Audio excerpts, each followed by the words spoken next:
गरीब की शादी। शशि किसी न किसी तरह अपनी सारी ननदों की डिमांड भी पूरी करती, बच्चों की ख्वाहिशें भी और उनकी पढ़ाई के लिए पैसे जोड़ती।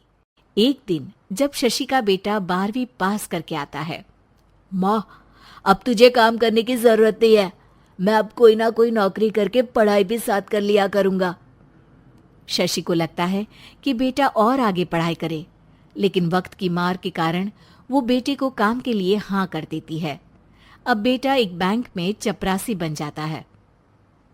लड़का देखने में तो बड़ा अच्छा है, अंग्रेजी भी पटर पटर बोलता है, फिर चपरासी क्यों? लड़का सारी बात मैनेजर को बता देता है।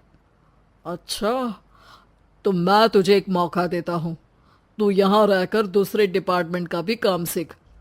अगर तू किसी एक का भी काम अच्छे से सीख गया तो मैं तुझे यहाँ टेबल चेयर में बैठने वाली नौकरी दे दूंगा। लेकिन एक दिन शशि की ननद उसे फोन करती है। अरे भाभी, देखो मायका तो मेरा तुम लोगों से ही है।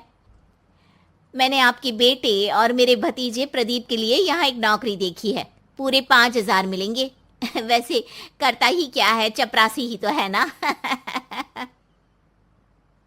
कोई बात नहीं रीटा, मैं उसे इस शहर के बाहर नहीं भेजना चाहती हूँ। बाकी वो शाम को आएगा तो मैं पूछ लेती हूँ। वहीं प्रदीप मैनेजर की बात से खुश हो जाता है और मैनेजर के काम पर ही नजर रखने लगता है। वो उनकी तरह के पेपर पढ़ता, काम करता और आने वाले लोगों की बातें सुनता। एक दिन बैंक में ऑडिट वाले आते हैं। ये गलत है, पूरी बैलेंस शीट नहीं मिल रही है, कहीं ना कहीं गड़बड़ है। ए मैनेजर, क्या करते हो? बैंक के पैसों का हिसाब सही नहीं है। मैनेजर के पसीने छूट जाते हैं। तभी प्रदीप वहां जाता है। अब क्या मैं ये बैलेंस शीट देख सकता हूँ? अरे बेटा, मजाक नहीं, जाओ पानी लेकर आओ एक गिलास। प्रदीप मैनेजर को पानी लाकर देता है और फिर ऑडिटर से कहता है, देखिए सर, मैं आपको बता सकता हूँ कि कैसे बैलेंस शीट को आप लोग गलत तरीके से जोड़ रहे हैं। ऐसा बोलकर प्रदीप एक एक कर सारे डाउट क्लियर कर देता है। अरे हाँ, ये तो पॉइंट हमने देखे ही नहीं थे। गुड, कौन है ये बच्चा? तभी मैनेजर बोल पड़ता है। अब हमारे यहाँ अकाउंट में नया आया है। ऑडिटर के जाने के बाद, वाह प्रदीप, आज तो तुमने मेरी नौकरी बचा ली। और आपने भी तो मेरी नई नौकरी लगा दी, अकाउंटेंट की।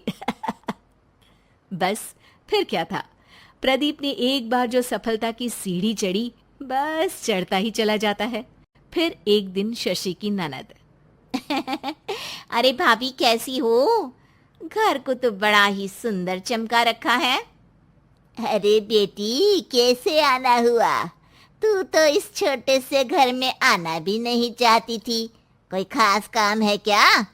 अब हाँ, वो माँ, मेरा जो मजला बेटा है ना, वो अकाउंट से पढ़ाई कर रहा है, तो प्रदीप से बोलकर उसकी भी कहीं अच्छी नौकरी लगा दो ना।